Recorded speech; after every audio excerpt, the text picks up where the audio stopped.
Hello, everyone, and welcome back to Marvelous Movie Mondays. It has been so long since Kelsey and I have been here talking Marvel. We did talk at the beginning of the summer. We did some Thunderbolts reviews and stuff, and some Daredevil. We started Daredevil. We will get back to it. This is the Fantastic Four review, so I know everyone wants to just like jump right in, but we have not like talked face to face in months now. This is my new cabin aboard my new vessel that I am working on. So people haven't seen me in a while, and all the videos you've seen the last few months have been stuff I filmed in Toronto before I came here. So, Kelsey, how are you? Good to see you. Welcome back. We're officially back, and this is not like a one and done. We're officially like committed to like being back and like getting on a schedule. 2 shows a month. We promised it for you. We took 2 months off, but now we're back, and I'm very excited. But how you doing, Kelsey? I'm doing so good, Dill. It's so good to see your face. Oh, I missed doing this. And Mhm. honestly, not filming the show, I've kind of like fallen out of like seeing all like the Marvel stuff. So things were like Mhm. coming and going and people were talking about Daredevil and Ironheart and like all these things and I was like, "Oh, I'm out of the loop." And it's Yeah. because I don't have Dill. I don't have my counterpart. That's right. But we do have we're gonna get back in the loop, and I think Yeah. this is a great place to start because this is the start of phase six. We are gonna do a phase five ranking now that that's wrapped. Once we finish Daredevil and once we finish Ironheart and once we can like kind of look at them all together. And the luxury of being on a Disney boat is that I do have all the movies at my expense anytime I want them, Wi-Fi or not. Speaking of, if there's any technical difficulties, it's because I'm literally below deck. The crew lives under the sea, quite literally. There's floor one and then there's floor crew right below it. So I just want people to realize that I'm in a tin can, an aluminum can that could give out at any minute for Wi-Fi. So we're praying, we're Mm. hoping that this works out. And if this works out, then picture this will be back soon. And then Zach and I will get on for some Recipe for Reality soon. So it's going to be really fun to see. Hopefully the channel evolve back to what I hope it could be. And stay tuned for TikTok because we've got some TikTok stuff planned. Kelsey has some stuff planned. Kelsey, do you want to tease what you've been working on this summer while you've been on your hiatus, or do you want to save that for maybe later, or make it be a surprise? It's up to you. I'm letting you take the floor for this. All I will say is that I have been working on something. I'm making a big old comeback to YouTube. I've been talking about that channel, that lifeless channel now for like years pretty much. I haven't Hmm. posted anything. Yep. But I'm working on like a big comeback in a big way. So just I'm hoping that it's out by the end of the summer. That's my new goal. Love that. And we have some TikToks to accompany that video as well. And we just wanted to give you our schedule before we get into Fantastic Four, just because that's what people are here for. But there are some viewers who are like, I just want to know when we can expect more of you guys talking, more of the podcast. As for the other shows on the channel, as I've said, like they will kind of come and go as we can film them. But Kelsey and I, the luxury is our show's on a Monday and I have off on Mondays. So it's very easy for me to film these on Mondays and then just get them out there that day, or film them on Fridays as we are now and get them out the next Monday. But just wanted to give you guys a taste of what's to come. This is retrospective month, so we are going to give you our two commentaries. This is something Kelsey's actually been working on separately with Matt and Zach. The truth of the matter is we didn't know how my Wi-Fi would hold up, so there's a good chance that it would have cut out during one of these movies, and it just would have been impossible to do a commentary track overseas. So Kelsey, you have some guests lined up for these commentaries. Do you want to tell us who will be guesting with you for each one? And one of Yes. them's already been filmed, so one of them will be coming out in 2 weeks, or sorry, a week from today, on Monday. So, Kelsey, what are these commentaries? 10 years ago, crazy to think about, but So 10 years ago, Avengers Age of Ultron and Ant-Man graced our movie screens in the year mhm. 2015.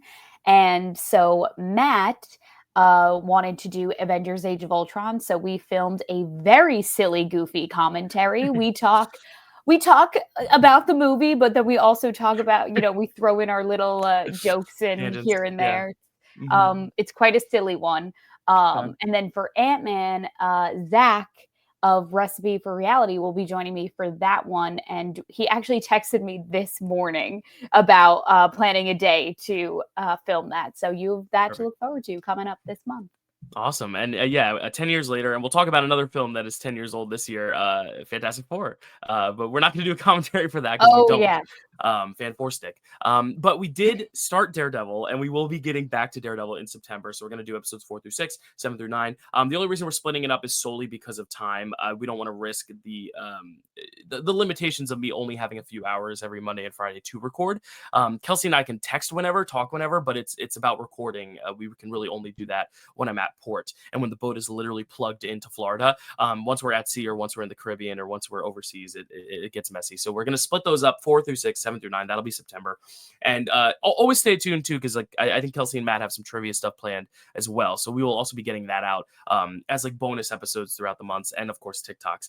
But October, this is where it gets real fun, because we're supposed to be getting Marvel Zombies in October 3rd. So hopefully we will have seen the whole series of that. I think it's only 3 or 4 episodes. We'll do a review on that whole series, and then we will be doing our 31 Days of Halloween special. I will tell you right now what my theme is. I'm deciding to reach out to all my friends, and all my friends are going to each send me a movie that I have to watch for Halloween, which is going to be fun. So they're basically picking my schedule for me. I have some friends on board who are going to pick movies. I have some friends on board who are going to watch the movies with me or review the movies with me.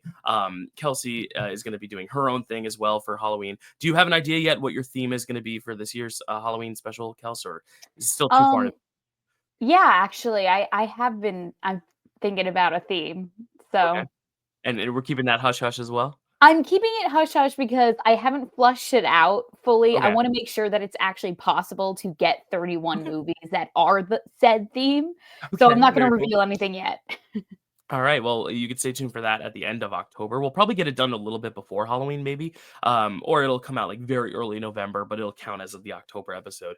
And in November, there are 2 series that, as Kelsey has said, has passed us by as we've been just chilling. And Kelsey's been working on her other project for her channel. Ironheart fully came and went. I haven't really heard much of the reception on it, so I'm going to go in completely blind on that. That is the last project of Phase 5. And then Eyes of Wakanda, which is an animated series that came out literally last week, right after Fantastic Four, so we'll also be able to talk about that. And then December, we're supposedly still getting Wonder Man. There's no set date for it. That might need to be switched out with something else if we cannot get to it, or if they do not air all the episodes in December. There are 8 episodes of that, I believe. And then, of course, we're going to be doing our Marvel Phase 5 ranking.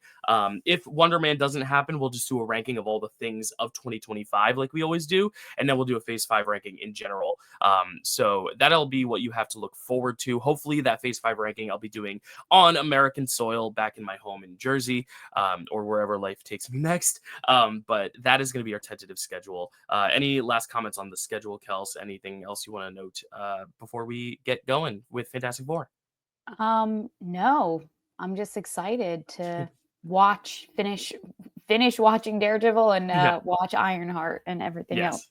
Yes. So. Yes, we're very, very excited, and we're excited that you guys are continuing to tune in, even when you're not watching new episodes. I mean, a lot of people are going back and watching old episodes, catching up on some stuff. So it's really great. It warms my heart. We're very grateful for it to see you guys back in the swing. But I've talked long enough. People are sick of hearing my voice already. They haven't heard your voice in quite a while, Kels. So tell us, what are we talking about today? What's our new movie? And if you hear those air fresheners go off, they go off every like 7 or 9 minutes. Don't be alarmed. They're just 7 to 9 they're trying to minutes. do their Herbie impressions, and chime in with their robotic sounds every now and then. But Kelsey, Totally. what are we talking about today? It's not the one that came out 10 years ago. We got a new one. Oh, we got a brand new one. We are here talking about Fantastic Four First Steps. Just came out at the end of July, and I couldn't be more excited to talk about a Marvel movie with you, Dill. This is a good one. I was gonna say, I like how you phrase it as I'm so excited to talk about a Marvel movie with you, not I'm so excited to talk about this movie with you. It just the talk is the exciting part. But you did just say you liked it. It is a good one for you. So I I'm did. interested to also have a little debate with you about it. Oh, Because okay. because I've been out of the game for a little while. Thunderbolts. We talked about Thunderbolts. I didn't love Thunderbolts when I first saw it. I saw it again. I loved it a lot more. So that could very well happen. I have only seen it once, believe it or not, despite the boat showing it every single day in this movie theater. Because spoiler alert, Disney shows first run movies on board. We're getting Freakier Friday this weekend. It's great. But yeah, I have not had the chance to see it again. So I think my opinion could go up for sure. It could go down for sure. Okay. But right now, I'm at a solid middle of the road for it. So I'm very Okay. interested to see where we align, where we differ a little bit. But Kels, tell us a brief synopsis of this Fantastic Four First Steps, which the title, I see the meaning now. First steps for sure. But yeah, please. So the I didn't write something formal down, but I know what happened in this movie. I actually had a dream you were going to ask me this, and I think it's because every time we do a movie review, I do a synopsis for it. So basically, the Fantastic Four is a family-run superhero business, if you will, featuring Reed Richards, his wife Sue Storm, her brother Johnny Storm, and then their dear friend Ben Grimm. So they are their planet's protectors in Earth 828 is their universe, and they basically have to save their planet from a big old meanie by the name of Galactus, who is going to destroy their planet and use it to feed and make himself stronger. Yeah, and I feel like there's another like very key element that I feel like it's not a spoiler. I mean, the title is First Steps. I think we can say what the other big like plot device is in this movie, and that is that Sue is pregnant and there's a baby on the way. And that is kind of one of the driving forces behind Galactus's intentions and motivations, and kind of what the big conflict is for that team in approaching the situation. I won't say what exactly the conflict is. We can talk about it in spoilers. Um, but it's kind of a fun play on because it's like the first time we're seeing the Fantastic Four, but like the first steps also applies to the baby. I Yeah. thought that was a cute little play on words because I didn't like the title when they first announced them. Like, just call them Mm, Fantastic Four. Like, this is the first time we're seeing them. But yeah. now it makes a little more sense because like this really does feel like a sequel to a movie that didn't happen in a way, Mm, which I don't mind. I actually like that because Superman did the same thing this summer, and I got to see that. Fortunately, I got off the boat to see that. But yeah, like the idea of like, oh, you don't need to see the origin. We're just gonna thrust you in there. You'll get the origin as the movie goes along. We'll kind of get all the backstory. We don't need to show you the story again because you know it. It's a comic. You know the story.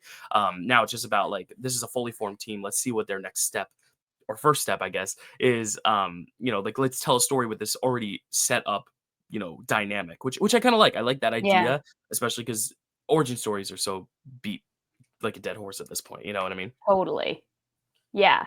Um, I also have only seen this one once, Dill. I really wanted to get back to it again, not just because I really want to see it, but just because I wanted to like remind myself of like all the things that I wanted to talk about because the first time I saw it, I didn't take a single note. So I Hmm. actually watched like a YouTuber like do like an Easter egg, like, oh, Hmm. 101 Easter eggs you might have missed in Wow. Fantastic Four, just to remind myself of all like the Yeah. thoughts I had during the movie. Yeah. And Yeah. honestly, my first impression of it is that it just looked really great.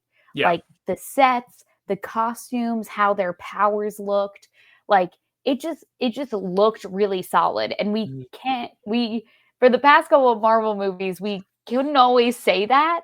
And so Yeah. that's what dawned on me like right out the gate was Yeah. the style and Uh-huh. all the color and all of that. Yeah, I absolutely agree. This is the part where I'm most jazzed about this. I think it's interesting because like some movies, it's like there to sell a story. Some they're there to sell like the team and the characters. This is very much like trying to sell us these characters to then use in future installments. It's kind of like Guardians, where it was like they were going to bring the Guardians into the Avengers movies. How do you do that? You got to make them fall in love with the Guardians first on their own before you then bring them into the team. And then when they join the team, it's like very exciting. Like that Infinity War trailer where the Guardians show up. It's so great where they're like, "Who are you?" And Thor's like, "Who are you?" Mhm. Like that's exciting. And I feel like that's what this goal was of this movie was to introduce these characters, make us like the team and the characters. I don't even think the story really came first. What it was setting up a world and setting up this atmosphere, setting up this community and what they do on a daily basis, them just living life. And I honestly think the best parts of the movie are them just hanging out together, them just like talking and shooting the shit and just being around the dinner table and like Herbie and just their different mechanics within this like living facility together. That's the stuff I like the most. I think that's honestly what I like the most in the Avengers movies too, is when they're just sitting around talking. That's where the banter works best too, because it's just people talking.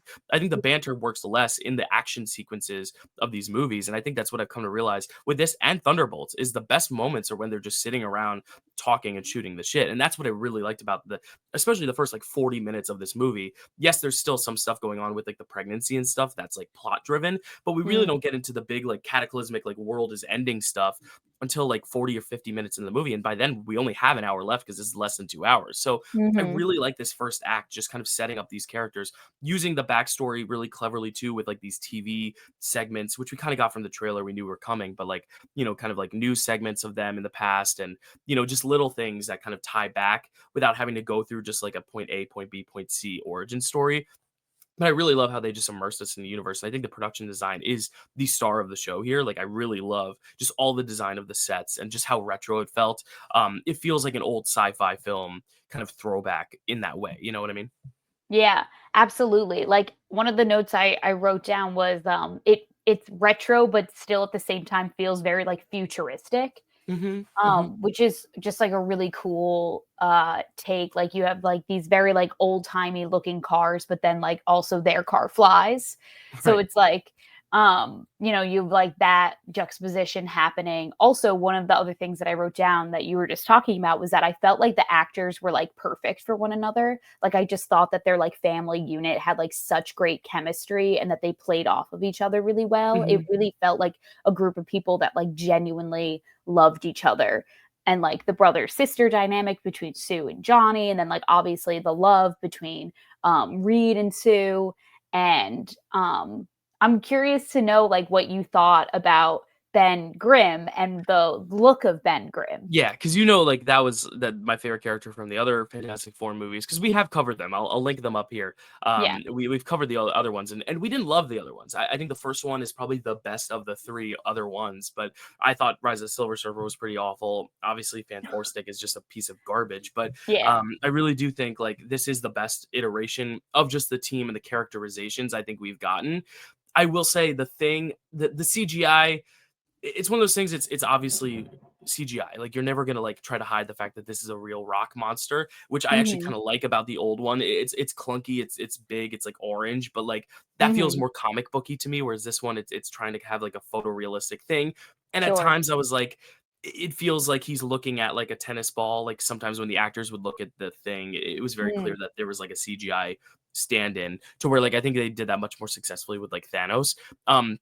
But again, it's a hard character to pull off, and I actually don't think Yeah. that's the worst of the four in terms of the CGI, in terms of pulling off their powers, because it's like this big rock monster. It looks like a rock monster. It is what it is. I honestly just think it's a disservice that we're not seeing more of Eben Moss Backrack as Ben, and I think Mhm. that's the one thing you lose with the origin, is that you're not seeing him just as a guy. There's really great moments where you see him in like the news footage, and that great shot from the trailer where like the TV turns off and Ben's staring back as the thing in the camera. But also I felt like his just whole kind of character, he seemed the most sidelined. I think in the Mm. team, Johnny's the most sidelined, and they made that a point to show. But and they made that a part of the movie. They made that the arc. But I think the thing, like, Mhm. he has that great relationship also with Natasha Leone's character, who I feel like was there for 2 minutes.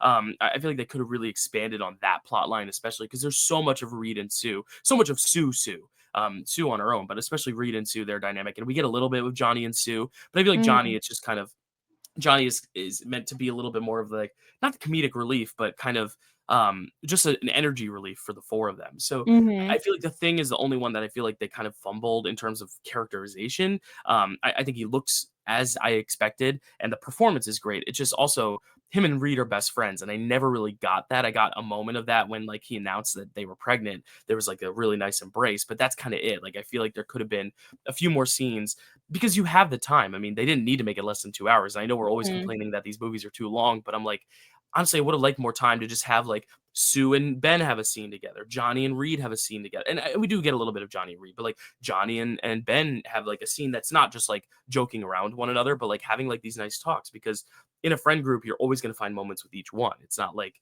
Mhm. you don't talk to you don't talk to just your closest person. You talk to everyone, and I think that's something that I would have liked more, especially considering this is selling us on a team. It's not selling us on four individuals. And I feel like it was a lot of just like Sue and Reed, and then like the other two were there obviously, but I feel like if you take Ben out of the movie, I think the movie plays out the same. And Johnny even, like, yes, he has that big sacrificial moment at the end. Mhm. Not spoiling what that is or what happens, but I gotta remember that we have a spoiler section for that. But Right. even that, I was like, I didn't feel like it was totally earned just because I didn't feel like the two of them were as ingrained with the dynamic because it was so much about the baby. It was so much about the two of them and their romance and what are they gonna do as a couple with this baby. It's almost like Ben doesn't have a say in anything because Ben's not even family, and I think that kind of sucked too. I'm Mm. like, Ben's the one who gets the shortest end of the stick in terms of his powers. I mean, he has to look like this for the rest of his life. He has a physical deformity, yet he's the one who, like, I feel like has the least amount of say and the least amount of impact on the actual team dynamic. Yet he is one of the strongest. So I'm like, I don't know. I didn't love the characterization of Ben as much as I wish I had because he is my favorite of the four. You know, what did you think? Yeah. Totally. No, I totally agree with you. I do think that, like, his story and, like, what he was and his relationship, like you said, with Natasha Lyonne, who I completely forgot was even confirmed to be in this movie. So when Yeah. she showed up, I was like, "Oh, sick. She's in this too." But also for such Um, a dynamic presence that she is too, like, what a, like, lame role for her. I assume they toned it down, but they coulda made her a lot funnier, like, give her some personality. You know, you don't yeah. get an actress like Natasha Lyonne to just say a few lines of, like, very standard mumble tone dialogue, you know what I mean? Right, totally. So I really wanted to see definitely more of them and more of this kind of like grappling of like obviously like he is self-conscious about how he looks, but now he has this woman who's interested in him and like I just feel like they could have gone further with that and like maybe they did. From what I watched from this YouTuber whose show or video rather that I watched last night, he said that there was like a lot of moments that were cut from the film like last minute and I wonder why the director, Matt Shackman, who's Mhm. also behind WandaVision, I don't know why he chose to kind of like take some moments out. Maybe they just weren't reading well with test audiences or something. Um, but I do agree. I think I wish they would have shown more about Ben. The only thing that's conflicting about Ben is that I kind of liked that this version of Ben wasn't just like driven by anger and wasn't Yeah. like had this animosity with the group that it's like this Ben obviously is still like a little self-conscious about how he looks like I said, but he doesn't feel like he blames like Reed in any way Yeah. or just like is combative the whole time or it feels like past Ben or like oh like you made me this way and like Mhm. now like you guys get to hide your stuff and like I Yeah. don't like I'm just this way now for the rest of my life and I found it refreshing that this Ben had kind of like seemingly like came to terms with how he looked a little bit. So I'm wondering if like what else do you do with Ben then if you don't give him that conflict of like Right. being angry and upset with the group, you Yeah. know? But also, like, I feel like it doesn't make sense for him not to be in a way, you know, like, why Mhm. is he? And maybe we just skip over that part. Like I said, it feels like a sequel to a movie that already happened because I feel like in the movie that would have already happened, we would have seen him grapple with the like, oh gosh, I'm like this. I'll never be handsome. I'll never be this. I'll never be that. And I feel like that's something that we've just seen so many times that he didn't want to give us that same origin, which I'm grateful Mhm. for. Like, I think it's cool that we're not necessarily retreading the same stories over and over again. Again, Superman did the same thing. It was just like, oh yeah, by the way, he's been Clark Kent, he's been Superman. This is the first time we're seeing him lose, and this is where we're starting the story. I don't know if you've seen Superman yet, but Yes, I have you? did see Okay. Superman. Yeah, so I like that device a lot. Like, I really think that's a cool way to kind of take origin stories further, but you can still infuse some of those things in the future installments. I mean, like, we still see that with the Hulk now in movies, just like him grappling with his identity. And I think that's okay Mhm. because, again, superhero movies are inherently queer, and there's all that subtext about, like, just like being an outsider, an outcast in society that I think is why people are driven to these stories. That I think it's okay to feel a little bit more like an outsider. What I will say I like a positive change is that I like that Johnny is a little less of a hothead because he's also kind of hot-headed in a lot of things. He's also kind of more of like this like kind of asshole womanizer, whereas here he's just Yeah. kind of like he doesn't know his place. He's just kind of like lost. It's almost like a lost puppy. He's still Yeah. like sincere. Like I like that he wasn't a dick. I actually think Reed was more of the dick in this movie. But I really do think, yeah, like I like that Johnny is not this kind of like hot tempered, like asshole, like negligent guy. He's just kind of like this he's the young one who doesn't really know what his place is. And I kind of like that element of it because it makes him more human, it makes him more relatable. And I think just Joseph Quinn, I think he plays that better than he would have played the Chris Evans version of like, what we saw in Deadpool and Wolverine, which is kind of what Johnny normally is. He's this kind of arrogant asshole jock, Yeah. which I kind of like too. What did you think of Johnny's character? Yeah, Dale, one of the things that I wrote down was that I really liked how they all kind of have their own purpose, and like they didn't really feel, obviously besides everything that we just said about Ben, like it doesn't feel like any of them were like seriously forgotten, and I really liked that they gave Johnny like like a very key like mission, or he kind of takes it upon himself in the movie to like figure things out when it came to the villain in this movie, Mhm. and the Silver Surfer especially. And I really liked, like you said, he wasn't this like asshole, like womanizing like guy. He just, he was, they mention a few times that it's like, oh yeah, like Johnny likes women and now there's this naked woman from space. And like, I get it. You probably think like I'm into that. Because I also like, because like without telling us too much about what this family dynamic is, you get the sense that Johnny is always kind of like babied a little bit, Yeah. or like just not taken as seriously as the rest of the group. Like it's like, okay, yeah, Johnny, like go fly around and like do something, but it's like we're going to take care of the serious stuff and like the science aspect of it all. And it's like you can see that he kind of like resents that a little bit, and that he wants to prove to his sister and to Reed that like he can do more, like he's more valuable in this group. And so I Yeah. really like that they gave him that arc. And Yeah. plus you never besides him his interactions with the Silver Surfer, it's not like you see him like there's no like scene in a bar where he's like trying to No. pick someone up, or he's like being kind of like predatory, like this very like Mhm. outdated like idea of like a guy who's like picks up like these girls, like you don't Mhm. really get that in this movie at all. Yeah, I agree. I do think that's a really good point. And I think Reed and Sue are kind of as we always get with Reed and Sue. What I will say, one of my big negatives, and this is about Reed, is I just the bendy CGI did not. I thought it looked pretty Okay. bad. Just looked stretchy. I feel like every single person, like they really visualize their powers well. Like Johnny, it's easy. He's just a fire guy. Sue can be Mhm. invisible, has a force field stuff, the Violet part of the Incredibles of it all. But like Mhm. Reed, it's just like I just don't know, and I think this is why The Incredibles works so well, is it's animated, so you can literally make things go as, like, big and larger than life as possible. I think the Mhm. problem with this, despite it being so well designed from a production design standpoint, the CGI and also the baby is born in this movie, and the baby does not look very convincing either. But, like, the CGI baby and the CGI again, the thing, it's like he's always gonna look some otherworldly, so it's fine, but, like, the Yeah. stretchy Reed Richards action, I think that's what it was, is there was very little action in this movie, and I think it's Mhm. because it's really hard to like convey these powers and these people's abilities in film like this because they don't wear masks, or at least most of them don't. It's just suits, and then they're stretchy, or they're invisible, or they're turning into fire. So it's like Mhm. I just felt like the actual action was underwhelming.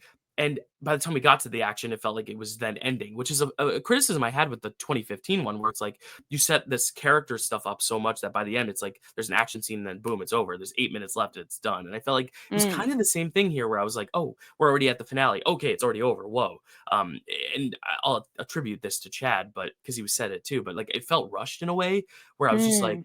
we spent so much time working with the character, but then now like now that when the plot kicks in, it's like this is the villain's big motive. This is what's going on with the baby. This is what's happening. This is the action. I would have liked to revel in it a little bit more and maybe have a little bit more after that of like the come down from the battle too. To where I just felt like there was so much not wasted opportunity, but I feel like there was so much that you said was like left on the cutting room floor that I feel like this could have been 2 hours and 20 minutes. I wouldn't have minded an extra half Mhm. hour to just really like bulk up the actual narrative beats. I'm not saying story, like I don't need like more plot holes and like plot diversions, but like just give me something meatier on the bones rather than just like the characters existing in the space together. You know what I mean? And I think a lot of that comes from the action and just the fact that the action itself with Reed, especially, was just so unconvincing for me. I think that's where I'm most let down in this is that I feel like they could have just gone further at this point. Like they have such a good foundation. Now I just want to see them go that extra ninth, 10th, 11th mile. And it feels like they're at mile 8 of the marathon, if that makes sense, you Yeah. know? No, yeah, totally. It's funny because, my friend who I saw it with had said to me, he was like, it's I noticed that, like, they didn't really use, like, Reed's powers a lot. Like, he used them more when he was just, like, at home, like, doing, like, Mhm. sciencey stuff, like, when he's, like, writing on the chalkboard, or he goes to, like, grab something that's across the room, like, that's when he used his powers, and you don't really see him use it a ton, like, in battle. And I think it's because, like, One, I think that those powers are, like, kind of hard to pull off Yeah. in a live action Yeah. setting, and Very. also, I I think they're kinda useless. I know. I mean, he's there for the brain. I mean, he's the smartest MCU character, we know this, but it's Right, like, I agree. It's and it I wish yeah, maybe they showcased him on the battlefield in a way where he was like, "Okay, well, if I swing this thing at the velocity at this rate, like, I can knock him out, like, this way," or, like, something. Like, make him using his brain and all of his knowledge more about what makes him useful in a battle rather than his abilities. Like, yeah, sure, like, make him do the stretchy thing, but, like, at the same time, like, as we're talking about this, I'm thinking to myself and I'm like, all their powers are so different that it's I don't know why, but it just feels so much harder to, like, integrate between the 4 of them. Like, yeah, it didn't like, now that you're talking about it, Jill, I'm like, right, like, they don't really, like, work together when they're on the field. Like, they right. have, like, their whole first plan in the beginning that goes awry, and then they have to kind of, like, go into, like, "Oh, shit, like, he's not falling for our trap Yeah, anymore. We have to go into plan B now." And they don't really work together. They kind of just, like, do their own thing, use their own powers in their own way, and they very rarely, like, utilize each other, like, on the battlefield, which you think that if they were always, like, together, and it's been, as the movie tells us in the beginning, like, 2 years of them, like, going through their accident and 2 years since they've been the protectors of this planet, that they would have a little bit more of, like, a rapport on the yeah. battlefield. So Yeah, yeah, I think that's the thing is, like, they're really trying to sell us on the characters, but then I think they forgot that it still has to be an action movie, and it still right. has to have, like, superhero elements, and that's why I honestly think the strongest part of this movie are the villains. I think they nailed it. I think Silver Mhm. Surfer, it's such a cool interpretation of it. It's like a cool characterization, there's a distinct style, but has a little personality too, there's an actual arc for it, Mhm. and I love the powers of it. I think Galactus is so well realized, and I know a lot of people are like, "Oh, it's just such like a straightforward motivation." But a lot of the best villains, I mean, think about it. Like all those Disney villains, it's very clear. It's like we want to just like take you down, take the king down, and rule the world. I mean, Ursula, Jafar. I see it every day. So I'm just like, I just, I feel like the fact that he's just like, I want this, and if not, I'm gonna destroy the world. I'm like, fine, clear. And also just like the way they like visualize Galactus is so epic. I mean, Ralph Ineson is so good in this role because he has such a booming, brooding voice and Yeah. just the scale of it. I mean, it's one of the reasons I love the 2014 Godzilla movie because like the scale when you just like put him up against that building and he just like looks at the Statue of Liberty and he's like, oh, that little thing. I'm like, whoa. Like you go to the Statue of Liberty and you're like, whoa, it's so big. And now like this guy's like looking at it like this puny little thing. I love that. Yeah. I just think the scale was so cool with Galactus. I think the villains actually added a lot to my enjoyment of the movie because I felt like the actual team dynamic, while I thought they had good chemistry as actors and I liked each individual interpretation of the characters, I would have just liked a little bit more intermingling, a little bit more of that team mentality, aside from a few dinner sequences, you know? But I Yeah. really love the villains in this thing. What do you think of the villains? No, 100%. First of all, I agree. I think that the look and the style of the Silver Surfer was great. I Mhm. loved, like, the vocality, like the very kind of, like, very eerie, like, vocal changes they gave her when she spoke. Yeah. Um, I also, like you said, like, she gets, like, her own arc in this movie, and a lot of that is, like, the driving force of that is Yeah. Johnny, which makes him, like, really valuable in this movie, like I Yeah. was saying before. Mhm. And Galactus, like, I couldn't, like, look at Galactus and not think about Arishem and, like, Okay. the Yeah. Yeah. Celestials, and I was like, "This is, like, kind of the same plot of Eternals, like, a giant thing is about to break a Yeah. planet," you It is very know? similar to Eternals, yeah, except Eternals, we do get the background at least, and we kinda go through the origin, whereas here, it's like, yeah, it feels like Eternals in that way. Yeah, this Yeah. big celestial being and then, like, all these this team of ragtag, very different powers. Yeah, no, I think that's an apt comparison. I think Eternals is way better, but yeah, I agree. No, yeah, and so, yeah, it was definitely a very, like, the stakes were high because it Mhm. it was like the entire planet was in danger. It wasn't just, like, Yeah. the city of New York or just the Fantastic Four alone, it was the entire planet that was in danger, and so I was almost gonna ask you, Jill, like, did you think that, like, maybe they, like, gave these, characters that we're meeting for the first time in this universe, like, did what was it too grand a scale for them? Like, do they have like somewhere bigger to build now, or does it now feel like, well, they kind Mhm. of just took on their biggest threat ever? I think the reason why this does work, the way they're going about it, this is the biggest threat to their universe. And I think that's a big key is that they made it very Mm, clear this is a different universe, different timeline. Now let's see what happens when you introduce something in the post credits that can now subvert time. And I'm like, that's kind of where it's like, oh, we can level up from here. And I think another thing is the stakes of having the baby, because it's like one of those things that when you have a baby, you have something else to protect. It mhm, just heightens the stakes inherently, and I think a lot of it was a reason why Galactus worked is because it was like for something so small, it was for a baby, but it's like if you're that parent in that situation, like what do you do? And it does cause like a little bit of a moral dilemma of the family, a family watching it too. It's like save the world or save one, and it's kind of a mm, stupid value, stupid comparison, but it's also like, mhm, but it is your one, it is your baby, and you decided to, love this and cherish this. And I think that's why the next threat coming is going to be even deeper, because I think there's now like Galactus, as you said, is this big, like kind of hulking celestial being. But what happens when you have someone who has the brain of Reed and the mm, power of not Galactus on that scale, but just like the power to like cause a lot of harm. But you also are very smart and you're very keen and you have words and you have convincing and manipulation on top of that. That's why the scariest villains are not the most imposing ones. I think for this film it was because he was just mhm, imposing and scary, and I didn't get to see this in IMAX, but I've even seen that if you see it in IMAX, he's even bigger because there's even bigger of an aspect ratio. I saw it on mm, the widescreen, so I didn't get to see the height of it. mhm.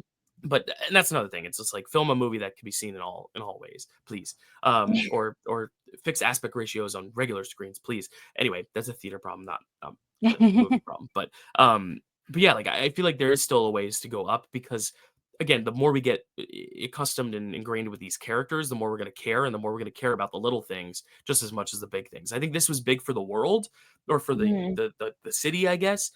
Whereas the next threat will be bigger, more maybe for their dynamic and their team and them as people, which I think is always the more interesting conflict is when it like affects them more personally. When there's actual personal stakes, not just end of the world stakes, which is like why I think Black Panther works so well. It's very personal stakes there. It's taking over one yeah, small part of the world. It's not necessarily Thanos taking over the entire world, though that can be effective too. But mhm. um, I actually think talking about it more, I like this movie a little bit more than I did when I when I sat down. I was gonna say, Dill, I'm like, I feel like you can really tell when like a good movie was made because we're having like a really great discussion about it. And so I'm sitting here wondering, and I'm like, what didn't do it for Dill with this Yeah, movie? I mean, the CGI really took me out of those Okay, those yeah. action moments, and I just would have liked a little bit more of the team dynamic. And I think you said earlier, like they had such good chemistry. I'm like, they did, but also like I just feel like I didn't see enough of them as a team. It was like Reed and Mhm. Sue would talk, and then like Reed and Ben had like a moment, and then Reed and Johnny. I think the best moment is the Reed and Johnny moment where they're talking because they have the least in common. Ben is Mhm. Reed's best friend, Sue is Reed's partner, but it's like Johnny's just kind of the brother-in-law who's just there, and I think it Right. helps both of them. But I don't know, I would have liked just a little bit more interconnectivity and again with the action. I think Ben's story was kind of fumbled, and I just felt like it did feel a little underwhelming because of how short it was and Mhm. how much they set up only for them to kind of rush through the climax.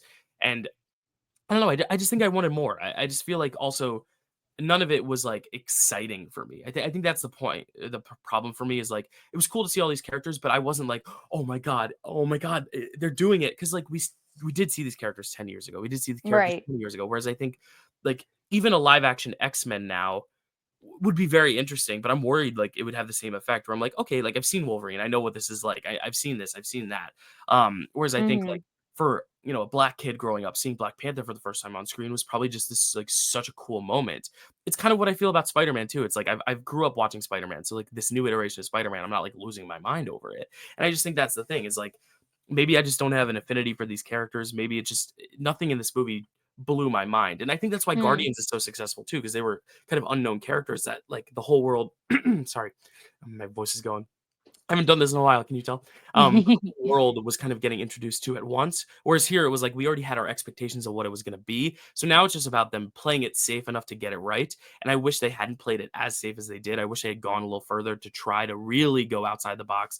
Because at this point, if you fail again, like you fail again 3 times and you're out. Like this is the last try we have at Fantastic Four. You might as well go all out.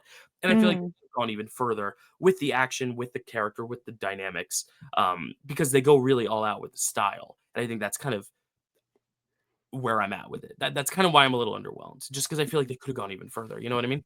Well, one of the things that made me lose my mind in particular was the use of Sue Storm in this movie. I thought that she was the MVP. I think that Yeah, we haven't she really talked about her. Yeah, let's talk about her. Yeah, yeah, we talked about the other 3 and now let's talk about her because yeah. she was the one that made me kind of go like, "Oh my god, this is Hmm. amazing," because Hmm. she fully gives birth in space and like giving birth on Earth with gravity Yeah, is tough enough. yeah. And then she did it in space with her husband's best friend, and her brother. And it's like nary a doctor nor another woman was there to help Yeah. her. I mean, Um, Dr. Reed Richards, I guess, but more of yeah, like but a is he that science kind of doctor. doctor? No, no, no, no, no. He's like, I need to crunch the numbers. He's not like, okay, I know the anatomy of what's about to happen right now. Yeah. Um, No, they need a gyno. But she was like I think she was the MVP. She was like the strongest one for me, like on the field, because she's the one like at the end that really like delivers the final blow to Galactus. And, she has a baby and like, oh, and another thing that I really liked about this movie is that it felt like very mature and very grounded because it like kind of like it told the story about a group of superheroes in a way that I just feel like because there's this like husband wife dynamic and then later on mother father dynamic and then they have their whole future foundation that like Sue Storm is like the head of, so she serves as like kind of like a political figure. And I just think that they were including all these aspects, like all these really like real life aspects that we haven't seen yet in a Marvel Yeah, movie. And like how like oh like how a committee like the UN would be affected if there were these like super beings that lived yeah. in America, and like Mhm. what that would mean for like the state of the world and everything. And I just felt like they included all of these like really really mature elements. Another thing that I really liked about this movie was the fact that I felt like they purposely designed it so that anybody could walk into it and watch it and not have seen any other Yeah, MCU film. Like yeah. I feel like they purposely made it so it could stand on its own 2 feet. Mhm. Yeah, I was talking to someone in my cast about that too, and she's like, "I really want to see it, but like, I haven't seen any Marvel like." Or I was like, "I'll see it first, and if you're able to enjoy it without any other movies, like, we'll go again." And yeah, you could watch it completely on its own. Which is refreshing, and it's funny because, like, Mhm. I say it feels like a sequel to a movie that was already made. I think this is one where you could have just done the blanket origin story into this, like, Mm. added that extra 20 minutes, and it still would have worked because, like, Yeah. again, this is a new entity. But still, I feel like it's still a really great movie for the fans despite that, because of what you said with, like, the 101 Easter eggs. Like, there's so many Easter eggs, even, like, the post-credit scene, which, like, I guess we won't spoil, but, like, it's just a comics gag. It's a gag to like the TV show or whatever, and I really Mhm. like that. I do really like that element of it. I like that you can just enjoy it as its own singular thing, but because it's its own singular thing, I wish they had taken more risks. Like it almost feels like they they just kept it as tame as possible, pushing the boundaries until they couldn't push it anymore, just because they knew they would eventually have to ingrain it with the MCU. And that's the thing is like yes, despite it being on its own, like they're still trying to think about like how, what the next step is. And I almost wish they had just like focused on this step first. Kind of what Mm. Guardians did. Like Guardians did 2 movies before they joined the Avengers. And I think that's the thing is like when James Gunn made the first Guardians movie, he wasn't concerned about where it would eventually lead to. Yes, there was a Thanos reveal at the end, but I feel like it still felt like its own thing. And it just does feel Mhm. like its own thing, but it also feels like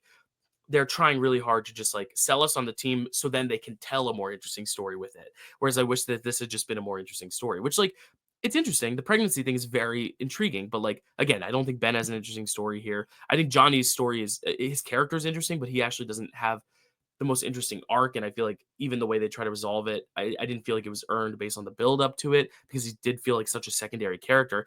And even Reed, like Pedro Pascal is so charismatic. I actually think he had a lot of charisma lost. Like I didn't find Mm. him to be a very charismatic guy. He's a little bit of a stick in the mud, which is kind of interesting because it's like Pedro Pascal playing a stick in the mud. But I'm like, I don't know. For these actors, I think Vanessa Kirby was far and away the best one. And I think that's the thing also is like when you have a team dynamic and one person stands out so much above the rest. There's a reason I wanted to talk about Ben and Johnny and Reed because those are the people I have criticisms with. And I think Mhm. the story was so well fleshed out. Her motivation was so clear. Her journey, her arc, her fulfilled climax, like everything was so perfect. Her arc, it could have been a Sue Storm movie. And I think that's the thing is like her arc was so much more substantial than the rest. Whereas like if you're gonna have a team dynamic, but if you're gonna have a team dynamic and single out one, I'm glad it was the woman of the group and the badass of the group. I think that's cool that like she got the most development, which in 2015 or 2005 or whatever, Sue was the last of the totem pole, which I'm really glad we got the opposite here. Right, because, like, she was easily so much more than just, like, the girl in the group, Yeah. which is what we've just gotten before in these Yeah. movies. Yeah. What I will say about Reed, though, Dale, is that I actually did make this note because I kind of, like, had this thought. I was, like, rewatching moments from, like, the trailer. Like, there's a moment where someone asks him, like, "Are we safe?" And he goes, I don't know." And I'm like, this version of Reed and the way that Pedro Pascal felt like he was playing him almost felt like this Reed is like a little too smart for his own good. Where like Mhm. he maybe, he doesn't really have that great of like bedside manner. He's not that great at like interacting with other people because he has like so much stuff going on up here that he doesn't have time to like really spare like people's emotions or even maybe even like register people's emotions and things like that. It almost felt like he was just like kind of a little like like a little socially awkward and like Yeah. not able to like pick up on social cues a little bit. Yeah, I think you hit the nail on the head of what I was trying to say all along, and that's I think it's just a little too tame because we talked about Mm, Ben, how like we don't get those moments of extreme anger, which is like great, it's a different choice, but then like what is left? mm, Johnny, he's not the hothead, he's just kind of like a lost puppy dog, but again, we're losing that extreme mm, with Johnny. And then Reed, he's a little socially awkward, and then that's why I think Sue stands up above the rest. But it's like I feel like it just the movie itself feels a little tame because the characters themselves are a more mellowed down, tame, lived in version of these characters, which is great if you're just looking at something different. But also like just from an enjoyment perspective, I think the reason it feels a little unfulfilling and underwhelming and I don't want to say boring because I was never bored, but people have been saying it's boring. And I think it's because they feel mm. so like mellow. You know what I mean? Like, it almost feels very mellowed out, which is, like, an Sure. interesting choice, and I think, honestly, it's refreshing in the like, I think when you watch the MCU and this movie pops up if you're watching in order, which, like, if you watch in chronological order, this would be, like, 1st or 2nd after First Avenger or Captain Marvel, so, like, maybe not, but, like, if you're just watching in phase order, like, this is probably a little refreshing because it's, like, you're used to all these, like, big, heavy things, and you get Thunderbolts, which is very personal, but still has, like, deep, dark things going on. Then you have this movie, which is just a little lighter, and I think that's the thing is, like, I think this is going to play better when you are looking at the context of the MCU at large because it is such a refreshing pill to swallow in the grand scheme of things. But I think when you're like going off of the marketing and you're like, oh my God, Fantastic Four, we're finally here. Fantastic Four in the MCU, Fantastic Four in the MCU. And then it's just like, we're just chilling around, making food, eating, drinking. I'm pregnant. She's Yeah, pregnant. And then yeah. it's like, boom, Galactus. And then there's a battle. But then at the end, it's like, all right, now we're back to our own. Like, it's just very interesting. I'm like, it almost Sure. felt a little too mellow and a little too tame for me. And again, I think that's just something with rewatches. I might just be able to be like, okay, this is what it is. Whereas I think like Superman, not to compare it to DC because this is not a DC podcast, and we're not DC people. But like I do think it's one of those things where I do think Superman, there are at least like moments I can think of where I'm like, that was like an iconic movie moment. Like I think of the Lois and Superman kiss in the air. I think of the scene with Pa Kent at the farm. I think of these moments, whereas like here I'm not thinking of any like distinct moments except for Mhm. maybe the end with Sue. And I think that's the thing is like I wish this movie had more just like distinct, memorable moments to really like say like this is a real instant classic, which I don't think it is. Totally. I can totally see where that criticism is coming from, like people saying that it's boring. Me, on the other hand, I actually wrote down they feel like a more pure, more wholesome version of the Avengers. So Yeah, that's how I interpreted it. And I honestly think that like maybe just because like I saw, just seeing like a very strong like woman character, maybe I just yeah. connect with this one more Hmm. than, majority of this fandom, which is like men. Yeah. So maybe I just like view this one in a better Yeah. lens. And I'll say, as someone who will never be a mother, I can't relate to it in that way, but I could see like mothers really grasping onto this and loving this. And as someone who Yeah. loves my mom, like I really, I mean, I hope everyone loves their mom, but I really do think like or everyone who has a relationship with their mom loves their mom, but I really Yeah. do think like I think that is the strongest element of it, and I don't want to be downplaying how awesome this is to have like a strong female character in the essentially the leading position. She's the leader of this group as much as Mhm. you want to say it's Reed. And I think that's the thing is the other men have to get their shit together and step it up to meet her level. I think is the thing. Yeah, You totally. know, it's you know, this is not Dorothy with her three friends on the yellow brick road. This is a group of four, and you have one. It'd be like if Dorothy met the Scarecrow, Tin Man, and Lion, and the Tin Man, Lion, and Scarecrow didn't sing a song. They were just kind of bland characters. And Dorothy was doing all the work, which you know she can because she's a cool, badass woman. But it's also like you know they left her out to dry. Yeah, Um, totally. but no, I do think Sue is a great character in this, and I do think the movie's good. Like I think the design elements and just the fact that it is light, refreshing, can take place on its own without the context of the MCU. The fact that there are still great moments of banter, regardless, I think it's enough to warrant at least a positive review. Like I'm still at a 6 or 7 out of 10 out of it, but I'm just not Yeah. like, oh my god, 10 out of 10, best movie ever. You know, whereas Yeah, even like totally. Superman, I'm not even there with Superman. I'm at a 7 or 8 with Superman too. Like I still think there are flaws with that as well, but Mhm. it's just you know movies are tougher. The more movies that come out, the more you have to kind of compare to other movies, and the more you have to Yeah. like work hard to set yourself apart. And I just think I'm also tired on a boat. So, like, I don't know if that had anything to No, do with this. yeah. I saw a midnight cruise screening, so I'm like, maybe I just need to watch it again. But, I did like it. And, any last remarks before we get into some spoilers? Because there are a few things I still wanna talk about, but Yeah, totally. No, I'm good to like move into spoilers. I feel like, cool, you know, we've touched upon everything that, our likes and dislikes in a very general way. I think it's cool. time to talk about the elephant in the room. The doom in the room. Yeah, I mean, we could start. There really isn't anything to really spoil in the actual like crux of the movie, except for like Right. there's a baby, but like I feel like that's kind of obvious now. It's obvious. It's the first shot. It's her taking the pregnancy test, so Yeah. it's not even a secret. The fact that the baby was like born and had such an impact at the end, like not what I was expecting. The baby to Mm. be like, I'm gonna cure mother, and like that's gonna be the power. It kind of reminded me of Jack Jack in a way, where they're like, does Jack Jack have powers? And it's like, oh, he does. And I'm wondering if they're gonna kind of go that route where like the baby is not just powerful, but like the most powerful. And honestly, that could have been a cool starting point. It's just like we have this baby with all these powers. Like, what do we do with it? Because like, why did Galactus want it? And now we understand why Galactus wanted it because at the end we realized the baby has powers. Yeah. Um, and it's made from two powerful beings. But Mhm. I thought that was all really successful. I mean, there's not like a lot else to spoil. I mean, Johnny makes a sacrifice, and then the Silver Surfer is like, "No, you Yeah. sacrificing Yeah.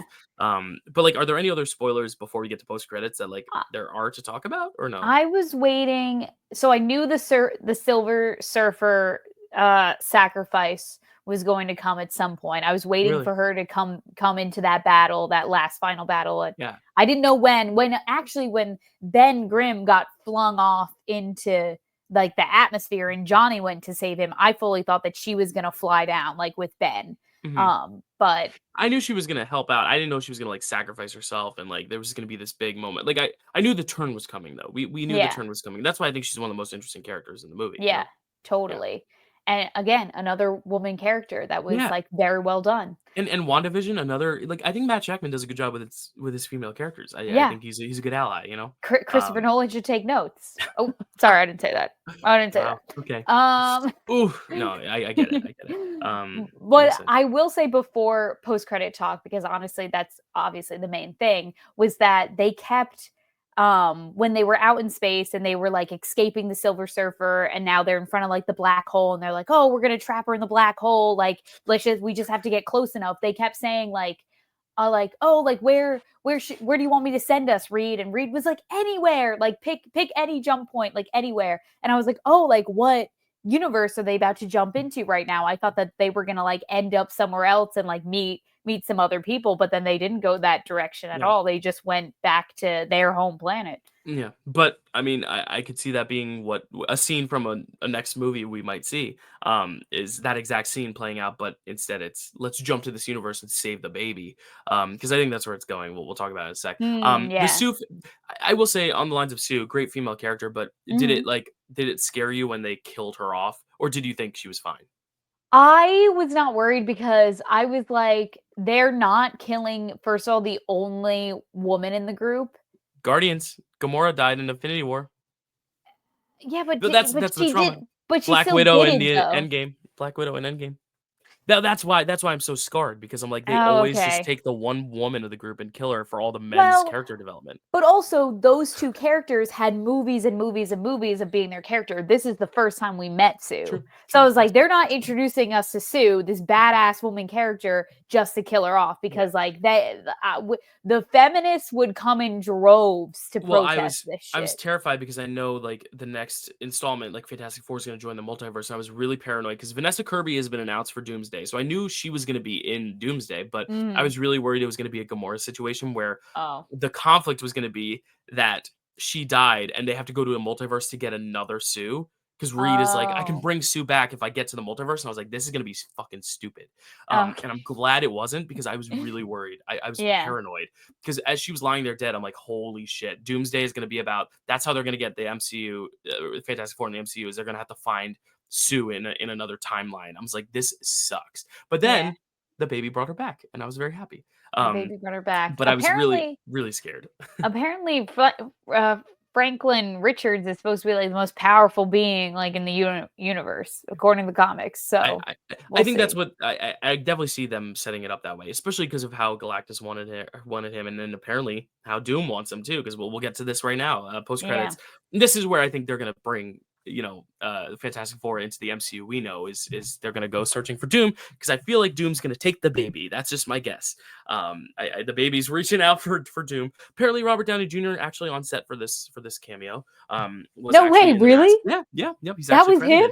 I He was was actually there. literally I looked at this shot because you don't see his face, you only see him holding the mask.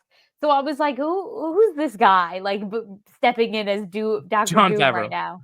Um, Uh, no, but no, I'm kidding. But I do think it would have been really cool. I think it actually might be a longer scene in Doomsday. Like this could be an actual scene from Doomsday where like he actually mm, talks to Sue before he takes the baby. But I could also see him just like taking the baby, and then like that's what kicks off. Like that's the first scene of Doomsday. I almost said MCU oh, Doomsday, Avengers Doomsday. Because let's be honest, it's not Avengers Doomsday at this point. It's MCU Doomsday. It's not yeah. just the Avengers. We got Thunderbolts involved. We got Fantastic Four. But I do think that's gonna be like the inciting incident. Doom's gonna take the baby. Fantastic Four is gonna go try to find the baby, and then Doom's gonna try to, I guess, groom the baby to like be evil and powerful. And I'm Yeah. sure there's gonna be like a Lightyear twist where like Doom is the baby grown up and he's time traveling or some shit. Oh, Watch it. Clip interesting. it right now. I dare you. I Um, love that prediction, Dill. it's Um not Victor Von Doom. It's just Franklin Richards grown up, and that's Robert Downey Jr. Imagine. Anyway, what do you think I about this post credits? I wasn't expecting it. Honestly, when she got up to get the book and then she turned back around to see him, I was expecting it to be like a WandaVision thing where it's like all of a sudden he had like aged up like 10 years and he was like, "Mom, what's going on?" Like, because I just thought they wanted to just get him to be like a, functioning person to like Mm, contribute to like scenes and stuff and to not to still be yeah. a child. She turns around and it's Um, the Rizzler. Just, like, standing there with her. my God. What other Um, famous kids are there right now? I don't know. They're all old now. I don't Like, know not any Jacob famous. Tremblay, he's, like, 19. Oh yeah, I've seen interviews of him recently, and I was like, oh my God, he's like a person Scary. now. Scary, and young Um, Sheldon's a man now, too, so I mean, all the kids of, like, this past generation are now older, so I don't know. all the kids are growing up. I don't know any famous kids. I'm lacking in that department. Well, you don't have your, like, Rolodex of names. Famous children. Weird. Um, anyway, Um, post-credit scene, what do you think and where do you think it's going? So, Dill, that's what I wanted to talk to you about because I definitely think that either maybe Doom takes the kid or they take the kid and then fly into like the Thunderbolts universe because obviously we Oh, saw their with ship. Doom? No, not with Doom, with Oh, okay. Franklin. If I said with Doom, that was a slip of the No, tongue. no, no, And I'm then just asking because you said take the kid, like, if they're all gonna go together, like, Doom and the Fantastic Four, like, Doom's almost gonna be working with them and then, like, turn on them or something, you know? oh. No, I don't think he's going to be with them. I think that they're going to escape Doom. Maybe Doom just ends up destroying their planet in some way. If And Herbie then, dies, I swear to God.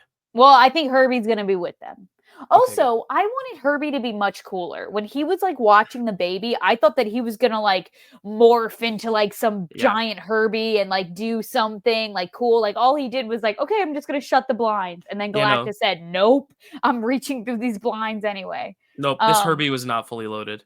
yeah, So but I think that I like your idea of like Doctor Doom takes the kid and then they have to like go to other universes for help to get their kid back, mhm, or they escape Doctor Doom with Franklin on board, take him to the Thunderbolts, Earth 616, and are like, help, like this evil guy's after us, we need your help. My problem with predicting what's going to happen next is the fact that this is like the last this and then Spider-Man Brand New Day, which might not even have anything to do with Avengers Doomsday, is the only other movie that we're getting before Avengers Doomsday. So I'm like, yeah, I don't even know this guy going into his movie. It's very much not an Infinity yeah. Saga situation where like this has been There's no being buildup. built up. Mhm. It's like this movie's going to happen and I'm like, I have no idea what's going to happen. Yeah. Yeah, it's more of Ultron than it is Thanos, Yeah. but again, like, we've had great one-off villains. It's just like, oh, yeah, like, every Avengers villain, like, it's like Loki and Thanos had development beforehand, whereas Ultron didn't, and look which one is kind of, like, the one that's poo-pooed on, and I haven't listened to yours and Matt's commentary yet, but a lot of people think that's the worst Avengers movie because of that, Mm. because Ultron's not very well fleshed out. So yeah, I do agree. I hope they're not just relying on the fact that it's Robert Downey Jr. and like that we just assume we know who Doom is. Because that's kind of the thing with these origin stories that's a little testy when you don't have the origin is like you have to trust that they know exactly what happened. Because like when I take my castmate to see the show, like to see the movie, like she's not gonna know how they got their powers, and I don't know if having known how they got their powers does the video convey that well enough, or is it just because I know what happened that I'm able to decipher it? And I think that's the same with Mm. Superman too. It's like if you've never seen a Superman movie and you go into Superman, like, do you actually really know what happened, or is it confusing to you? And I think that's something that, like, yes, you can be as separate from the universe as you can be, but if you don't give any context, that can be dangerous. And I think like I'm very interested to see a perspective of someone who's never seen a single Fantastic Four thing to see if they Mm. understand how they got their powers, if they can follow that it was like a space accident. Yeah. Because they do explain it, but I wonder if it's something that's like very overt enough. And same with Doom in the next movie. I hope because in the original movie we saw with the Jessica Alba ones, like Doom was their friend, right? Doom was like into Sue, so like I wonder if they're gonna use that kind of device or if it's gonna be a completely new character because there was no mention of him obviously in this movie. Oh, you think that maybe Doctor Doom is like someone that they know? Okay, but also let me bring this up. Well, he is in the movie in the first one, yeah. So I was, Like maybe he's gonna turn around and she's gonna go, "Oh, Doom, Victor. it's you. I thought someone bad was coming, but it's just my friend." Mm, But anyway, there was some shots in this like in the Future Foundation in this like United Nations type of committee situation where they would pan the audience and there was like all these different countries, but there was one country in particular that was missing. It was the country of Latveria. Latveria, Latveria. Latveria, is that a real country? I don't think so. I Look only at know that. of Latvia. Oh, there we go, a fictional country ruled by Doctor Doom. So it is fictional. So took the words right out of my mouth, Dill, Sorry, because sorry, I didn't know what Google would give me. I didn't I mean to steal your thunder there. you're good, you're good. Because I noticed that like this country, like their absence was very much like touched upon. Like it was noticeable. I was like, what's going on with that country? Like that's gonna come back into this. Like I thought that when they came up with the plan of having all the different transportation devices across the planet, I thought that like they were going to be the one country that's like, no, we're not doing it. And then therefore, like the whole plan was going to fall apart because they're like, no, like it's essential that everyone join us. But instead, nothing ended up happening with this country. And then it wasn't until I watched the YouTubers uh video last night that they said like this is a country that's ruled by Dr. Doom. So they were totally hinting that like I think like that's a big red flag that it's like, no, he's not a great dude. Mm, So I don't know. mm. I mean, yeah, he's not a great yeah, he's gonna be a villain, but Yeah, I I just know, but wonder I where mean, like, yeah, to the Fantastic Four, because that's like, great. I love that. So I guess then he's from that planet then? He's from their planet? Maybe, yeah. Interesting. Yeah, I'm very interested to see what they do with Doom. Like, again, like, I'm not as well versed in Fantastic Four lore. Like, the most I know Mm. about it is from what I've seen from those, like, awful movies. So, it's very interesting to kind of, like, reabsorb these characters again, just because I feel like there is so much rich lore. Clearly, there's so many Easter eggs, so many great things. I mean, the second post-credit scene is just, like, a little throwback to, like, their animated show. But yeah, I really I kind of like the tease because it's like we know exactly what this means. Like, yes, we don't know this version of Doom, but we know it's. I mean, his name's Doom. We know something bad's coming. And again, when you add a baby to the mix, it just like heightens the stakes so much more. It's like just seeing the baby reach out for the mask. I was like, oh my god! Like Mhm, that's mhm. the stuff I wanted throughout the movie. I'm not saying like cameos and Easter eggs. I just wanted to Yeah. feel that height of like, oh man, like here we are. And I feel like we haven't gotten that in MCU. Even Thunderbolts, which I think is really good. Like we haven't gotten that since probably Guardians 3, where I'm just like, oh my God. And I feel like that's kind of what I got in that post credits to where I'm now very excited for what's coming next, which I think is something that I'm not usually excited for. I'm usually like, all right, looking forward to the next one. But now I'm like, okay, like give it to me. So I'm very excited for what the future has in store for Doom. But um, is there any other Doom stuff you want to touch on? Any other spoiler stuff? I feel like it's hard to spoil a movie that's so kind of straightforward. But Yeah. yeah. Anything else? Um, no, I think we pretty much touched on everything that I wrote down. What I will say is that I was rather invested in this movie. I remember feeling very anxious. I think maybe because, like you said, Jill, like when you put a baby in the mix, like the stakes just like get a little higher. And Hmm. so I was like, I described this movie to one of my friends as a nail biter.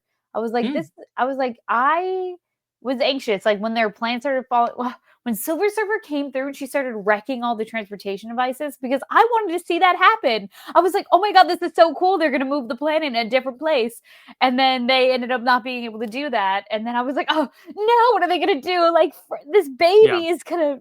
Yeah. I will yeah, say a comment that I made out loud to my friend in the theater where I was like, "This CGI baby is trying to take me out of it." Because it was reminding me of the CGI baby in the Twilight movies, which is just yes, sad. yes. Oh my god, I literally said the same thing. I was like, "This is giving Renesmee." It was so. I agree with you. I honestly think the CGI in this movie, because all the practical stuff is so good. Like I almost wish they didn't do as much CGI. And I know that you have to with the thing, but you don't even have to. You could have just put a Right. rock suit on him. But I get the thing and the Silver Surfer. Yeah, do them really well in CGI.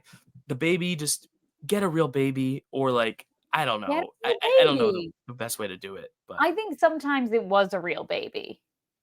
yeah, I mean, obviously, but like even at the Oh, end okay. when the baby like reaches out and like touches mom and like revives it, like that was not real when he's like No, yeah. crawling around. Like Right. and Right. whenever the thing would hold the baby, why are you having the CGI thing hold the real baby or vice versa? Like it was Yeah. just like bobbing in his arms. I don't know. And Yeah. I agree. But I it was think kinda bad CGI cute. can whatever. Um I He's miss like doing this this with you, big Kels. softy, you know? I miss doing this with you, Kels. I like our Aw. disagreements. I like our disagreements because I think that both of us make sense, but I do think it's just like how you whether that affects your enjoyment of it or not is really the thing. Because I think we agree on most parts about this movie. Yeah, Honestly, you were a little bit totally. more invested in the suspense of it all, whereas I was kind of just like, yeah, it's happening in front of me. But yeah, I mean, I definitely I like this. I don't think it's the worst MCU movie of this year. I don't think it's the best. I think that's where I'll keep it right now because we did get three. Well, we got 3? What was the 3rd? Oh, Captain Red America. Red Hulk, baby. Okay, yeah, that's definitely, like, bottom tier. I really like Thunderbolts. I have to give this one another watch before But I yeah, like I think we Thunderbolts agree might be on my our number 1. I think we agree on our placements, at least of these three. Yeah. As I said, at the end of the year, we will be doing like a full ranking of all Phase 5, which will not include Fantastic Four, because it's the first movie of Phase 6. But we will include it when we're going to do a ranking of all the stuff in 2025. So that'll include Fantastic Four with all the other projects. I can't even remember what other projects came out this year. I don't think we got any non MCU Marvel, right? Oh, I don't think so. I Because we got think the they're like Spider-Man show, we got, Daredevil, Agatha or no, Agatha was last year. I don't yeah, know, it's been Agatha such was a weird last year. October. This has been such a weird year that I I don't can't think keep there's track. any been non-MCU because I think Marvel at Sony, they're, like, taking a beat. They're taking a Yeah. time out. I mean, we got the Spider-Man animated show. I think I already said that, but Right. yeah, yeah, yeah. We didn't get anything else. All Did right, we but either watch? way, Was there a new season of What If maybe we talked about in January? yeah, but it came Or out in December, so that wouldn't count. We're oh, not gonna okay. count it. No, Okay, also got it. wasn't good. I forgot about that. No, but we'll have enough. We'll have Wonder Man. We'll have Ironheart. We'll talk about all those things, and then we'll do like a Phase 5 review, which I think includes like everything from Quantumania till present. So I think that's gonna be really interesting. Because that'll be that. This has been an interesting phase, right? Because Quantumania was Phase 5, or was that Phase 4? Quantumania was Phase 5. Right. Phase 4 was everything after Endgame, right? Yes, Quantumania Oh and, gosh, this is why I don't do Guardians trivia. 3. See, this is the Yeah. trivia, writing So trivia questions. where did Phase 3 ended with Endgame and Far From Home, and then Phase Yeah. 5, what did it start with? WandaVision. Phase 4, you mean? 4 was WandaVision, but what was the Yeah, first movie there? Black Widow? Black Widow. Okay. That was And Black then Widow, Shang-Chi, yeah, Eternals, Eternals. Oh, I remember No that Way phase. I like that. I Home. like that phase. That was a good phase. And then we ended with what do we go to next? What was the I start of Phase 5? I Quantumania. think I think the start of Phase 5 was Quantumania. So Phase 4 ended with Wakanda Forever. Okay, I got it now. I'm good. I Because feel Phase like this 4 was the fallout of Endgame, and then Phase 5 was kind of setting up the next chapter with like Kang, and then that fell through, and then they were like, we're setting up the next chapter with Doom, but then this is Phase 6. So I don't know. Phase 5 is just a weird phase. Like I feel like there's no connectivity there, but we'll talk about it when we rank it in December, which is months from now. But that is our schedule. I'll take the spoiler banner off just so you can see it one more time. We're getting an Age of Ultron retrospective review in a week with Matt, and then after that, a week after that, will be Ant-Man with Zach, and then September you can finish out Daredevil with us. October, zombies, Halloween. It's all going to be Halloween themed. November, Ironheart, Eyes of Wakanda. December, Wonder Man, and our Phase 5 ranking, and we will do a 2025 ranking if we have time. Kelsey, anything else from you? I mean, this is so fun. I'm so glad we got to do this, and the Wi-Fi held up. The Wi-Fi really held up. I It actually did think it's really like well. better than my home Good to at know times. that, Wi-Fi situation is good because now we can get back into our routine. And Chad will be very happy Um, because we can do our picture this episodes, which that was the biggest thing. I was like, Kelsey and I can get off the boat for an hour or two to do like a recording somewhere else, like at a studio or even at a McDonald's. But Chad, it's hard because those movies, picture this, they're long episodes. yeah, right. Totally. Mhm. Um, but other than that, I really enjoyed talking Fantastic Four with you. You can find me on Letterbox at Kelsey A. Kilp. I have to letterbox a ton of movies. I've been watching a ton of movies this summer. I haven't logged any of them because I've been keeping them under my hat. And Mm, so watch out for that and watch out for my YouTube channel, which I think is just going to be my name starting this new era. It's just going to be Kelsey Kilpatrick. So I love that. Yes, I'm so excited to see what you've got going on, Kelson. I am very excited for this next chapter. It's been sad not to be able to do this as often with you and Matt and Zach, but it's also been great seeing and Chad, but also seeing you guys like flourish on your own as well. Like the fact that you're kind of going back to your channel, and also wedding season for Kelsey too. She's not getting married, but she's been involved in a lot of weddings that like yeah, she's been very busy. But seeing Matt really just flourish with his channel, and Chad with his and his Welcome to Primetime channel as well. And Zach, obviously doesn't have his own channel, but I've gotten to talk to him. His theater life is going really well, so it's just been really nice to kind of just like see you guys kind of fly and soar, but also come back to me when you need, when you yeah, want, and when you'll have me, because I do love doing this and I want to keep this up. And who knows what the future has in store or where I'll be next year, but I think this is now proved that we can do this no matter where, no matter what, no matter how. But the Fantastic Four, let us know in the comments what you thought of it. Stay tuned next week for the fantastic, nope, Age of Ultron commentary. See, I'm rusty too. But stay tuned. We're also going to have a retrospective going on all month. It started in July. It's going in August. I've been doing reviews on my Letterboxd for that. And then I'm going to be doing videos for A24's third year, 2014, or 2015, which I think is a really good year. It's got Room, Ex Machina, End of the Tour, great movies. But we also will be doing a picture this episode for 2015. That's the year Spotlight one. And then we're also going to be doing a video on my pickle awards if I had done them in 2015, and then maybe one or two other themed videos if I can fit them in, if I have time. Matt might do a TikTok about Fan Four Stick, because it's a very bad movie of that year. We're not doing Framework right now because of the time just won't allow, but yeah, I got some stuff planned, so stay tuned. It might trickle into September a little bit too, but that's okay. Also, Band on the Run is out. Band on the Run is out, so go check it out, go rent it, go buy it, go watch it. It's a lot of fun. I'm very proud of that movie. And otherwise, that is it for us. We'll see you next time. You want to close this out, Kels? Yeah, bye. Love you.